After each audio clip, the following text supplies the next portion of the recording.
आजचं हे प्रवचन म्हणजे प्रभू येशू ख्रिस्ताच्या क्रूसावरील मरणावरचं चिंतन आहे. काही सखोल प्रश्न आज आपण विचारणार आहोत.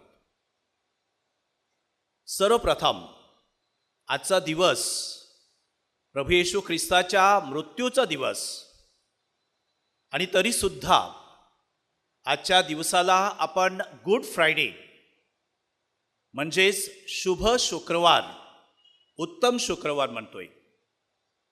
हा एक विरोधाभास आहे.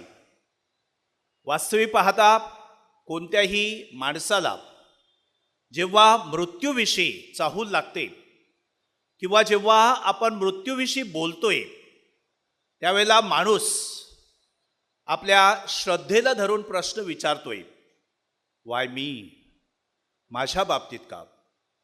परंतु प्रभू येशू ख्रिस्ताच्या मृत्यूविषयी जी घटना आहे ही आपल्या सगळ्यांसाठी उत्तम घटना आहे, शुभ शुक्रवार.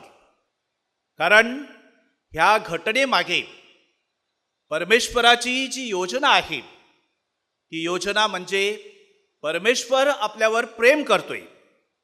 ईश्वरी प्रीतीचा हा सोहळा आहे आणि जिथं प्रेम आहे तिथं त्याग आहे, तिथे समर्पण आहे.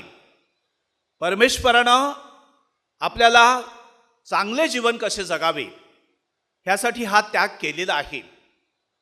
त्याने जगावर एवढी प्रीती केली की त्याने आपला एकुलता एक पुत्र आपल्या सर्वांच्या तारणासाठी दिलेला आहे.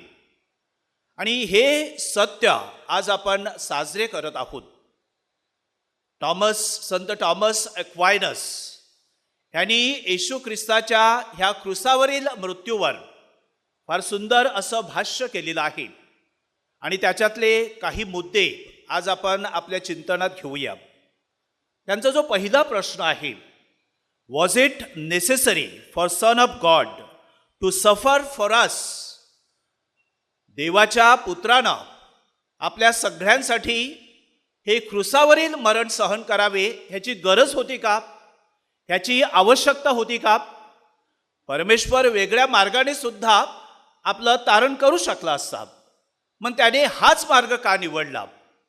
आपल्या स्वतःच्या पुत्राला क्रूसावर टांगून देण्यास का अनुमती दिली?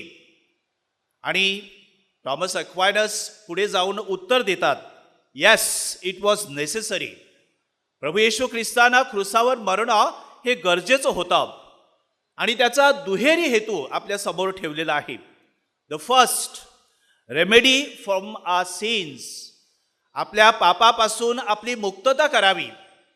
आपल्या पापाचा क्रूसभार त्याने आपल्या स्वतःच्या खांद्यावर घेतला की जेणेकरून त्याने आपल्या स्वर्गीय पित्याला जे वचन दिलेलं होतं की जे तू मला दिलेले आहेत त्याच्यापैकी एकही मी गमावता कामा नये, सगळ्यांनी तुझ्यासाठी असावे आणि सगळ्यांनी तुझ्या बरोबर असावे. हा तारणाचा मार्ग प्रभू येशू ख्रिस्ताच्या या मृत्यूद्वारे साकार झालेला आहे. And therefore it was necessary that Jesus had to die on the cross. आणि दुसरी गोष्ट, दुसरा हेतू म्हणजे परमेश्वर आपल्याला एक मॉडेल लाईफ आपल्या समोर ठेवत आहे. लाईफ इन क्राइस्ट म्हणजे ख्रिस्तासारखं जीवन जगणं. आणि ख्रिस्तासारखं जीवन जगण्यासाठी प्रभू येशू ख्रिस्तानं आपल्यासाठी हा मृत्यू, क्रूसावरील मृत्यू म्हणजे लाईफ ऑफ परफेक्शन, परमेश्वरामध्ये पूर्णत्व अनुभवण्यासाठी आपल्याला हे क्रूसावरील मरणावर चिंतन करण्यासाठी बोलावलेलं आहे. क्रूसामध्ये आपण काय बघतोय? प्रभू येशू ख्रिस्ताच्या क्रूसामध्ये सर्व सद्गुण त्याची परिपूर्ती झालेली आहे. All the virtues are perfected in cross and that too the death of Jesus on the cross. आणि हे जे व्हर्च्यूज आहेत, ज्याला आपण सद्गुण म्हणतोय, हे व्हर्च्यूज काय आहेत? आणि त्यापैकी काही व्हर्च्यूज, काही सद्गुण आपल्याला स्पष्टपणे कसे दिसत आहेत? क्रॉस किंवा प्रभू येशू ख्रिस्ताचं क्रूसावरील मरण आपल्याला शिकवतं की what it means to be charitable person, charity म्हणजे काय, आपण स्वतःचं जीवन देणं म्हणजे काय, तर प्रभू येशू ख्रिस्तानं आपल्या मरणाद्वारे चॅरिटीचा अर्थ समजावून सांगितलेला आहे.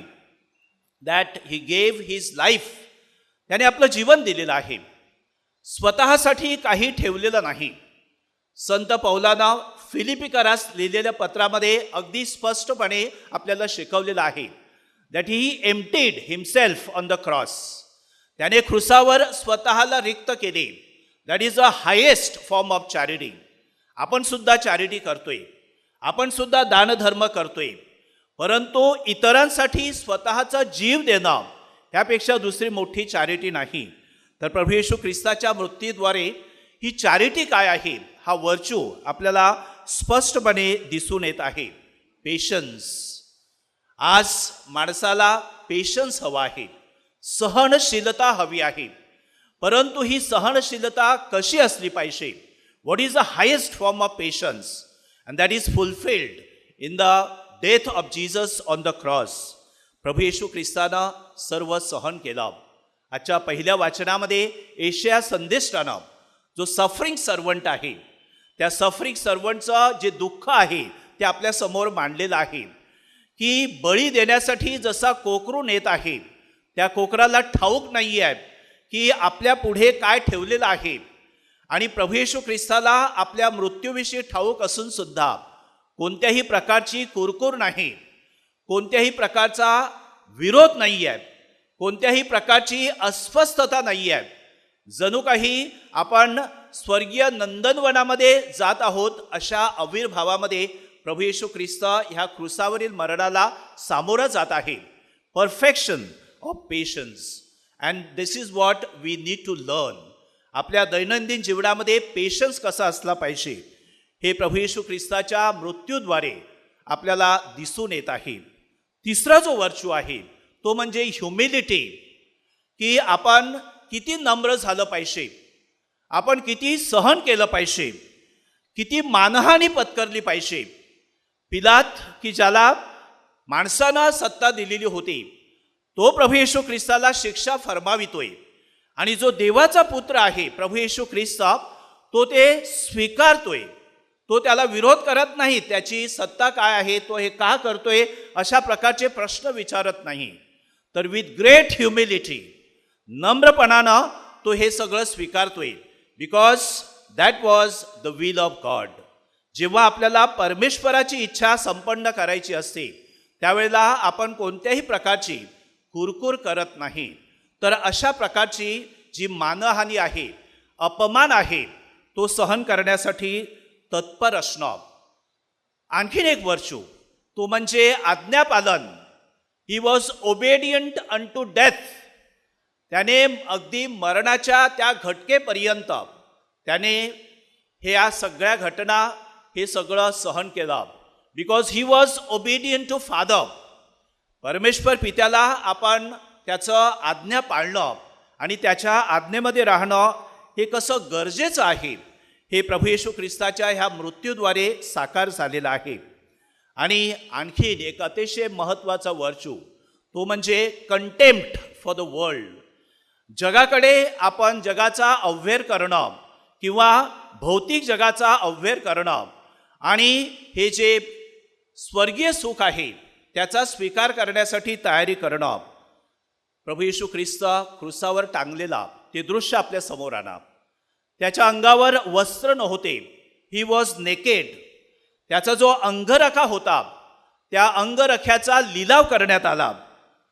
देवाचा पुत्र अशा अवस्थेमध्ये पाहत असताना आपल्याला काय दिसलं पाहिजे. त्याच्या अंगावर लोक थुंकले, त्याचा अपमान केला आणि त्याच्याविषयी छितू केली, त्याची परीक्षा पाहिली, तरीसुद्धा प्रभू येशू ख्रिस्तानं हे सगळं स्वीकारलं. कशासाठी? For the love of God. की माझ्या पित्यानं माझी ह्या गोष्टीसाठी योजना आखलेली आहे, माझ्या पित्यानं मला ह्या कामासाठी पाठवलेलं आहे. आणि अशा मृत्यूमुळे जर अनेक माणसं माझ्या पित्यासाठी मी जर मिळवू शकत असेल तर हे मी आनंदाने सहन करेन. प्रिय बंधूंनो आणि भगिनींनो, संत थॉमस अक्वायनस ह्यांचं हे जे चिंतन आहे ते आपल्या डोळ्यामध्ये अंजन घालण्यासारखं आहे.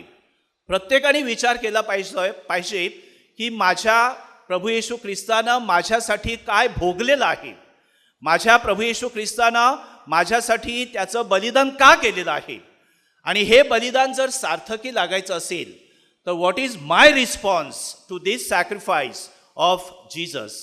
मी ह्या ईश्वरी प्रेमाला कसा प्रतिसाद देणार आहे, आणि त्यासाठी आपल्याला आपल्या जीवनावर चिंतन केलं पाहिजे. How do I conduct myself. मी माझं ख्रिस्ती जीवन कसं जगत आहे, मी माझ्या प्रभू येशू ख्रिस्ताला काय समर्पण करत आहे, मी माझ्या प्रभू येशू ख्रिस्ताला काय देऊ इच्छित आहे, माझ्याकडे अशी कोणती गोष्ट आहे की जी मी माझ्या ख्रिस्ताला देऊ शकतो.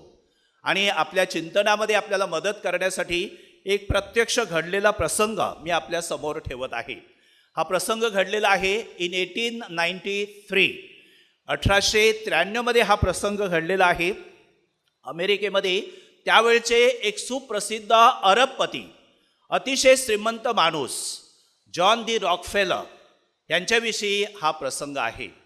हे अतिशय श्रीमंत माणूस, बलाढ्य माणूस, ही वॉज एन इंडस्ट्रियलिस्ट, आणि अशा प्रकारे खूप संपत्ती मिळवलेला जगामधला सगळ्यात श्रीमंत माणूस म्हणून ते गणले जायचे.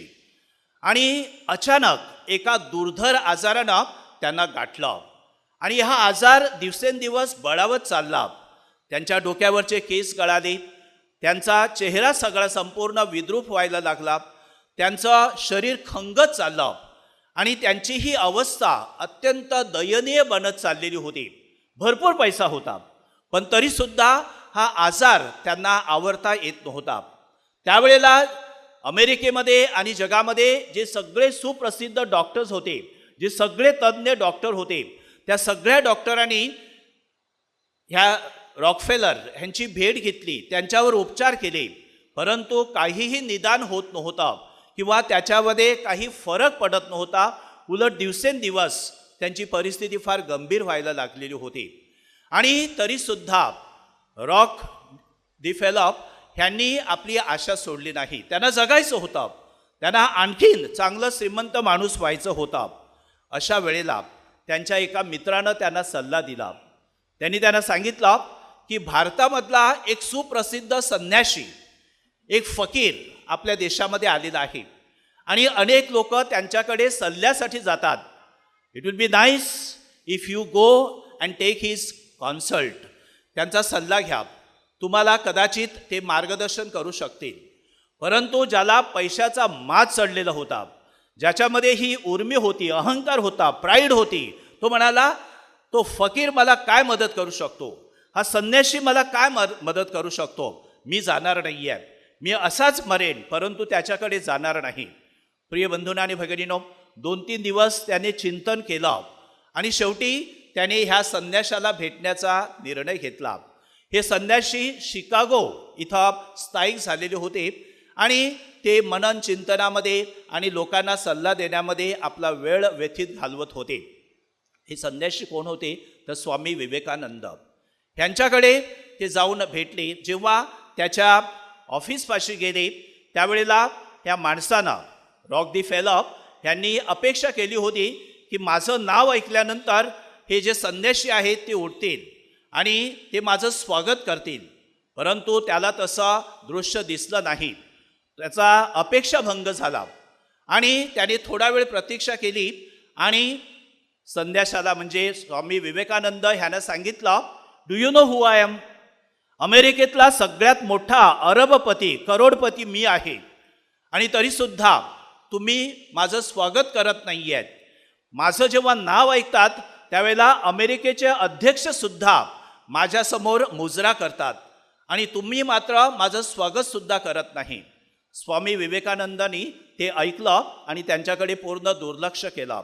जोपर्यंत ह्या माणसाची गुरमी खाली उतरत नाही आहे तोपर्यंत हा सल्ला घेण्यासाठी उपयुक्त नाही असं त्याला दिसलं. आणि मग थोड्या वेळानं स्वामी विवेकानंद ह्यांनी त्याला आपल्या चेंबरमध्ये बोलावलं आणि त्यांच्याबरोबर वार्तालाप करायला सुरुवात केली. त्यांच्या चेहऱ्याकडे पाहिलं आणि स्वामी विवेकानंदांनी त्यांना अशा काही गोष्टी सांगितल्या की ज्याविषयी केवळ त्यांनाच माहिती होतं, त्यांच्या व्यवहारामधल्या काही गोष्टी किंवा त्यांचे एकंदरीत जे सगळं इंडस्ट्री होते त्याच्यामधल्या काही गोष्टी की ज्या कोणालाच माहिती नव्हत्या. फक्त स्वामी विवेकानंदांनी केवळ त्यांच्याकडे पाहिलं आणि ओळखल्या आणि त्यांनी त्यांना सांगितलं, सल्ला दिला की if you want to live I want to offer you a piece of advice. आणि तो जो ॲडवाईस दिलेला आहे त्याच्याकडे तुम्ही लक्ष द्या. ते शब्द असे आहेत, भौतिक सुखाच्या मागे लागू नका. या जगामध्ये हे जे भौतिक जग आहे हे फसवं आहे, भूलभुलैया आहे, ह्याच्या मागे लागू नका. पैसा म्हणजे सर्वस्व आहे असे समजून तुम्ही जर जीवन जगत असाल तर तुम्ही कदापि ह्या बंधनातनं बाहेर पडणार नाहीत. आणि पैसा सर्वस्व आहे असं समजू नका. द्यायला शिका, दानधर्म करा आणि अगदी सर्वस्व द्यायला शिका, तरच तुम्ही ह्या बंधनातून मुक्त व्हाल. आणि आणखीन जो एक अतिशय महत्त्वाचा सल्ला दिलेला आहे की तुम्ही ही जी सगळी संपत्ती आहे ही संपत्ती जर तुम्ही दिली नाहीत किंवा तुम्ही जर साठवत राहिलात तर एक दिवस ती सडत राहील आणि संपूर्ण सडून जाईल, तुमच्यासाठी काही उरणार नाही. त्यांचे जे शब्द होते ते त्याच्या हृदयाला जाऊन भिडले आणि ह्या माणसाने त्यानंतर एक क्रांती घडवून आणली. त्याने रॉक दी फेलर हा एक चॅरिटेबल ट्रस्ट सुरू केला आणि त्या देशामधले जे सगळे आजारी लोक होती, विशेष करून मलेरिया, TB ह्यासारख्या दुर्धर आजारांना जी माणसं ग्रस्त होती त्यांना मदत करण्यासाठी तिने सुरुवात केली आणि त्यानंतर चमत्कार झाला. जेव्हा त्या बॉन्डेजमधून ते बाहेर पडले, जेव्हा ह्या बंधनामधून ते बाहेर पडले, त्यावेळेला त्यांच्या जीवनामध्ये चमत्कार घडला. ज्यांना केवळ 1 वर्षाची मुदत दिली होती, डॉक्टरांनी सांगितलं होतं you have only 1 year to live, तो माणूस त्यानंतर 40 वर्ष आणखीन जगला आणि वयाच्या 98व्या वर्षी at the age of 98 he died. प्रिय बंधूंनो आणि भगिनींनो, स्वामी विवेकानंदांनी त्यांना कोणत्याही प्रकारचं औषध दिलं नाही, तर त्यांना हा जो आध्यात्मिक सल्ला दिलेला आहे हा आध्यात्मिक सल्ला त्यांच्यासाठी उपयुक्त ठरला. आज प्रभू येशू ख्रिस्ताचं क्रुसावरील मरण आपल्याला हेच शिकवत आहे की आपण स्वतःसाठी जगू नये, समर्पणासाठी किंवा त्यागमय जीवन जगण्यासाठी आपण पुढे यावं. आणि जेव्हा माणूस दानधर्म करतोय, एका हाताने जेव्हा आपण देतोय त्यावेळेला 10 पटीनं आपल्याला परत मिळतं. हे स्वामी विवेकानंदांनी जे जीवनाचं सत्य ह्या रॉक दी फेलर ह्यांना सांगितलं ते आपल्या सगळ्यांसाठी उपयुक्त आहे. आणि आजचा हा दिवस आपल्या जीवनामध्ये चिंतन करण्याचा दिवस आहे. Jesus one who died on the cross, आणि त्या क्रुसामध्ये त्याने सर्व व्हर्च्यूज फुलफिल केलेले आहेत. त्या ख्रिस्ताच्या पावलावर पाऊल टाकून आपलं जीवन हे आपल्या गौरवासाठी नाही आहे. संत इग्नेशियस ऑफ लोयोला ह्यांनी आपल्याला जे ब्रीदवाक्य दिलेलं आहे, for the greater glory of God, परमेश्वराच्या गौरवासाठी, माझ्या गौरवासाठी नाही. हे जीवन, माझा पैसा, माझी धनदौलत, माझी संपत्ती, माझ्याकडे जे जे काही आहे त्याचा मालक मी नाही आहे, तर माझा परमेश्वर पिता त्याच्या औदार्यातनं, त्याच्या प्रीतीमधून हे मला मिळालेलं आहे आणि ते मी त्याच्या गौरवासाठी वापरावे. क्रुसावरील प्रभू येशू ख्रिस्त आपल्याला रिक्त होण्यासाठी सांगत आहे. जी जी काही बंधनं आपल्यामध्ये आहेत, मग ते पापाचं बंधन असू दे, ह्या भौतिक जगाचं बंधन असू दे, ह्या सगळ्या बंधनातून मुक्त होण्यासाठी तो आपल्याला बोलावित आहे. आपलं जीवन त्याच्या समोर ठेवूया आणि जसा ख्रिस्त तसे होण्यासाठी आपण परमेश्वराकडे कृपा मागूया.